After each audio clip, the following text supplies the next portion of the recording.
হিলু guys, তো সেই দিন সন্ধ্যাবেলা দেখি মুখের অবস্থা খুবই খারাপ আর একটা ব্রণ উঠে গেছে। তো আমার মনটা ভীষণই খারাপ হয়ে গেল। তারপর আমি চলে গেলাম আমার মন ভালো করতে। না না, মানে রান্না করতে চলে গেলাম আর কি। আর রান্না করলে আমার মন ভালো হয়ে যায়।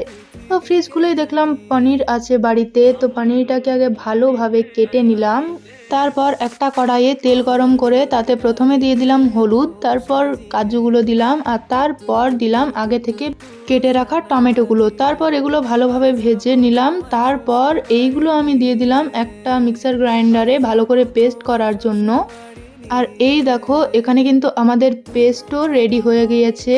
তারপর আবার কড়াইয়ে একটু তেল গরম করে নিলাম আর এটাতে দিয়েছি এলাচ, লবঙ্গ আর তেজপাতা। তারপর ওই পেস্টটাও দিয়ে দিলাম। তারপর এটাতে অল্প একটু দিলাম পনির মশলা, তারপর দিলাম নুন আর স্বাদমতো চিনি। তারপর দুটো লঙ্কা দিয়েছিলাম আর একটু অল্প জল দিয়ে এটা একটু গ্রেভি মতো করে নিলাম। তারপর এটা ভালোভাবে নাড়াচাড়া করে দিয়ে দিলাম পনিরগুলো আর তারপর দিলাম এই শুকনো করে রাখা কারি পাতাটা। আর এটা কিন্তু আমাদের বাড়িতেই তৈরি। আর এই দেখো এখানে আমাদের শাহী পনির রেডিও হয়ে গিয়েছে।